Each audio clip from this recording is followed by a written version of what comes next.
The Father is good. It's a beautiful thing to have a relationship with the Father. How many of you been saved your whole life? Show of hands. If you haven't been saved your whole life, how many of you been saved 5 years? 10 years? 15? 1. Let's go 6 months. So, are y'all scared to raise your hands in this place? Okay. You've been saved for 1 year. Show of hands. Put them up. 2 years? 3? Are people raising their hands behind me? 4? 5 years? 6 years? 8? 10? 12? 15? Oh, okay. That's right. 20? There you go. That's right. 30 and up. But I tell you, as you continue to grow, you newbies, as you continue to grow, one of the most important things that you can come to learn that is so significant in your walk is to praise the Father and worship the Father regardless of your situation. It is so easy. It is so easy to praise Him when things are going good. That's the easy part. How many people we got in here that are married? Show of hands. If you're married or if you got a boyfriend, a girlfriend, fiance, show of hands. Okay. Hey, this is to y'all. It's real easy to love your husband or your wife when everything's cool. Say it again.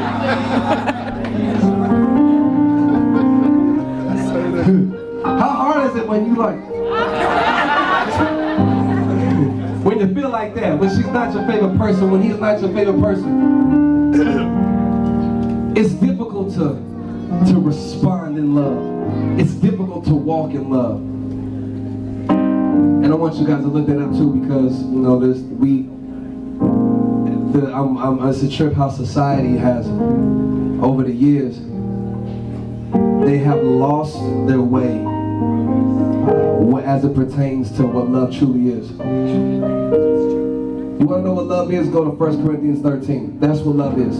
Anything else is somebody else's fake, twisted opinion of what it should be. Everybody has an opinion nowadays of what love is.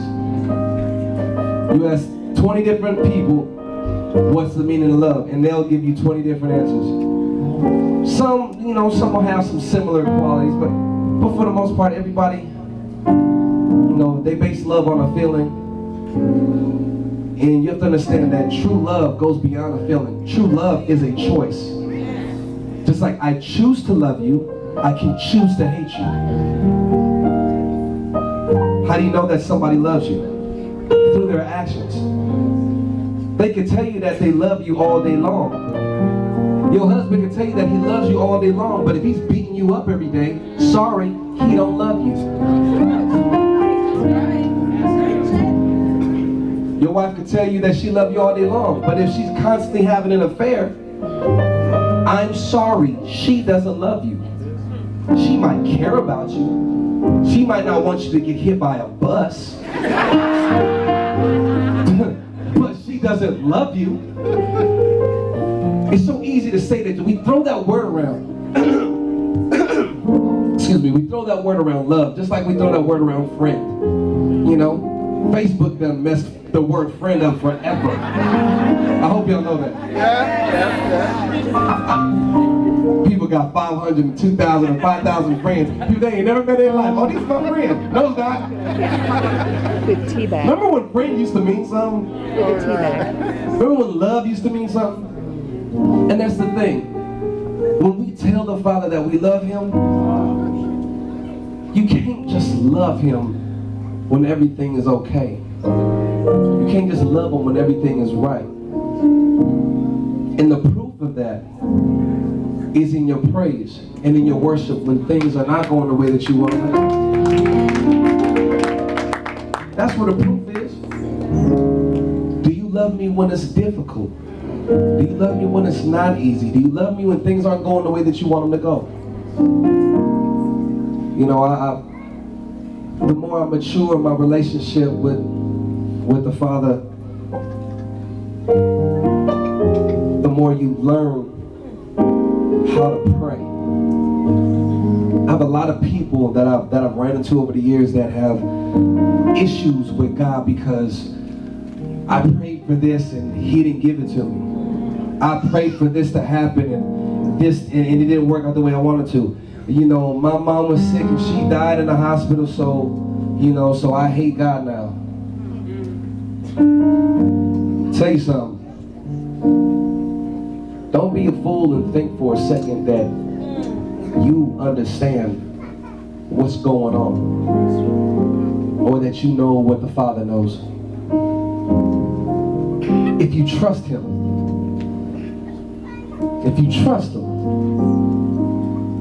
then you'll be able to accept whatever you have to go through. Because understand that whatever we're going through, He has to allow it to happen. If you are walking upright with the Father, whatever happens, whatever comes in your way, He has to allow it.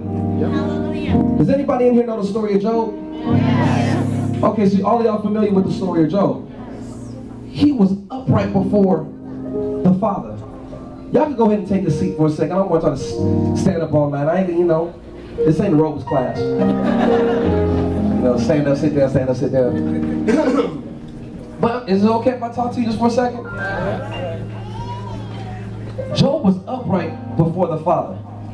And what's really messed up about the situation is that if you understand the story of Job, if you read the story of Job, then you know that when the sons of the Father were given account of what they're doing, Satan was there amongst them. And God brought up Job to Satan. He asked Satan, what do you know about my servant Job? And Satan was like, man, come on.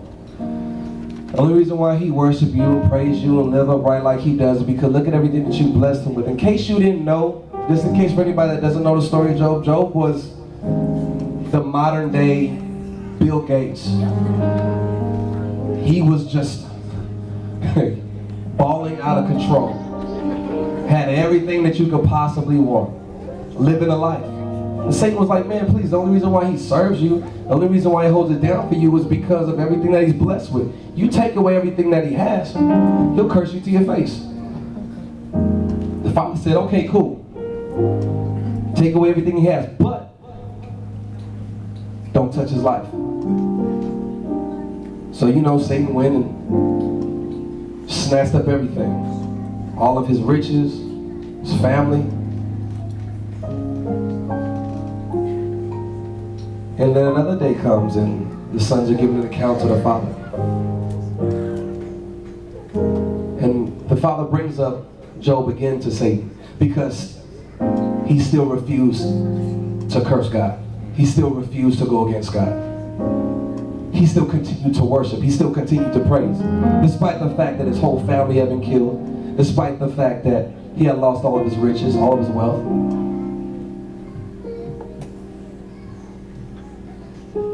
The Father brings up Satan to Satan again. Have you considered my servant Job?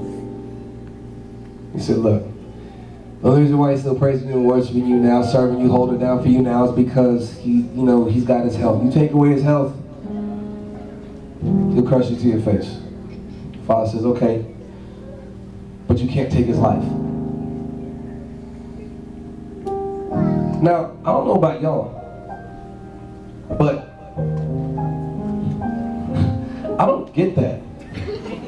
I don't understand it. I don't understand it. Now, for those of you that don't know the story of Job, go read it. Job's end is the bomb. And of course, what he stands to gain in the age to come.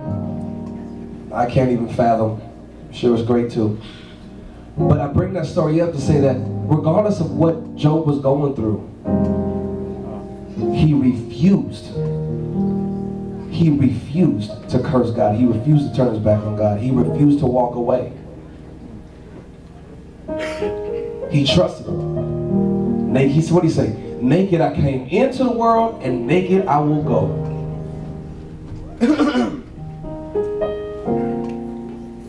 Are you that faithful? Are you that faithful? I know that we all go through our stuff. But your life and how happy you are and how much joy you have in your heart will be solely based on your perspective. Now a lot of you probably looking at me like, what do you mean by perspective? Because you don't realize how much worse it can really get. You don't know. I've been blessed to be able to travel all over the world. And I'm gonna tell y'all right now, we got poor people here in the States, but dang, poor here is not poor in Brazil. Poor here is not poor in Africa.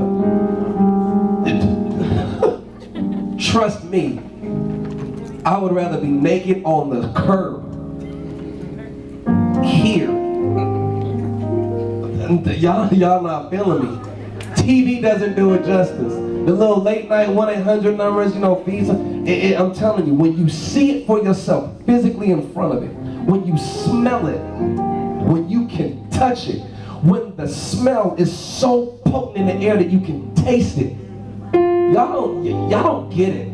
TV land, it's not as, you don't really get it till you actually been there. Pastor, when I was telling you that when we were in Africa, we toured there for a whole month.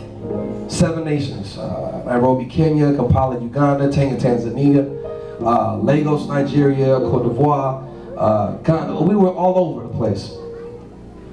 And that was the longest I ever been away from home. And the stuff I seen over there, and the stuff I ate over there. They got great food. Don't get twisted. They got great food, great culture, the whole nine. But sometimes you take little detours. Wow. Indiana Jones and the Temple of Doom. Oh boy, stories. But I remember being over there for a whole month, and I came back, and I am not lying to you. I'm not lying to you. When I came back, I almost kissed the ground. I'm just being honest with you. Because even though I was grateful for my experience and I loved, you know, the people and the culture and the places that I was able to see and the people that we were able to minister to and all the lives be changed, that stuff was great. That was all great. But when I went there, I saw stuff. Nothing prepares you for that. Nothing prepares you for that type of poverty. It just doesn't. The things that you see over there, it just doesn't. So I came back and it changed my life because I realized how stupid and foolish and bratty. I don't know if y'all understand this, but the rest, if you've never been out of the country, the world hates us. Aside from, because the thing is, it's not necessarily that because of what we have, but we have so much and we still complain. They can't stand us because they call us brats. Because we complain about everything. We're so busy comparing our car to Jay-Z's car, so we're not happy. When there's people over there that's walking everywhere, they don't have, give them a bucket, they cool. Give them a bike. We complaining about the apartment that we live in because we want a house like 50 Cent. We're so busy looking at the people on MTV and BET and all these TV shows that we're bombarded with. You know, we're bombarded with all these different rich people's lifestyles that we're not happy with our own. And you do not realize how great it is just to have electricity.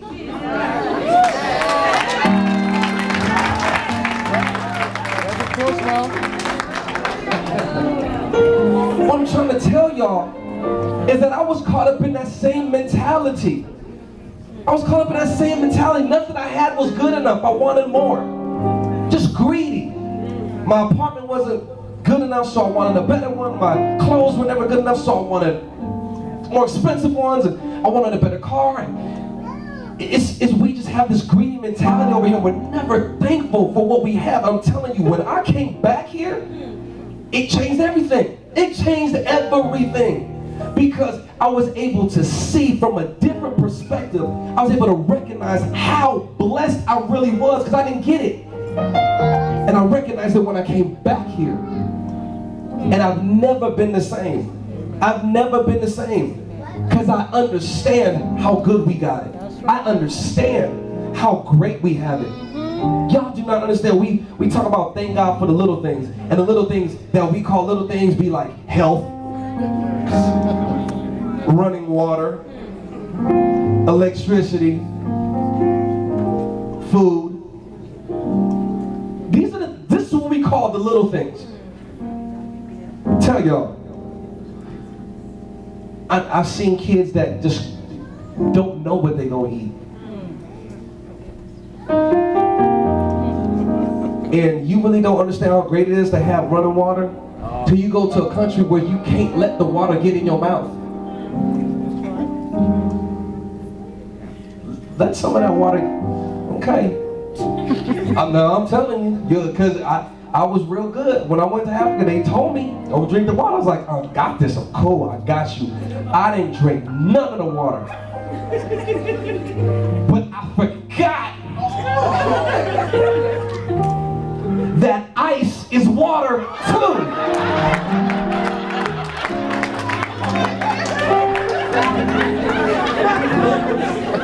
Don't ask me why I forgot. And it just didn't click.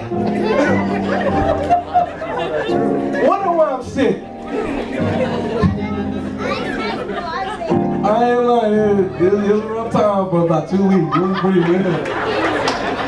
Oh, you did not want to share a room with me. Oh yeah, a lot of praying going on. But I say that to say that no matter what you're going through, no matter what you're dealing with, understand, I'm looking all around here, and everybody that I'm looking upon right now walked in here. Everybody that I'm looking at right now is looking back at me. You got breath in your lungs. Whitney Houston's funeral is tomorrow. Think about that. It's over for her. It's done. Her time here has passed. Now she's going before the judgment seat. You gotta forget about the silliness. Quit comparing yourself to somebody else. Quit comparing yourself to people that got more, and realize what you have. Realize how blessed you truly are. That's true. So no matter how bad my situation gets, no matter how much I don't understand why I'm going through, why he's allowing me to experience certain things that I don't think are fair. Because just like my kids look at me, they don't understand every reason why I do what I do, why I keep them from going somewhere, or make them do something, or don't allow them. They don't understand all of it. And guess what? Sometimes I explain it to them. Sometimes I do. I take the time to let them know, because I want them to understand. And then sometimes it's simply because I said so. That's it. Sometimes the Father is going to make it clear. He's going to make it clear to you. He's going to express himself to you. He's going to let you know why you're going through what you're going through, or why he wants you to do what he's called you to do, or not go here, not go there, why he didn't give you this, why he didn't give you that. Sometimes sometimes he's going to do that. Sometimes you'll get blessed with that. And sometimes he's going to say, because I said so.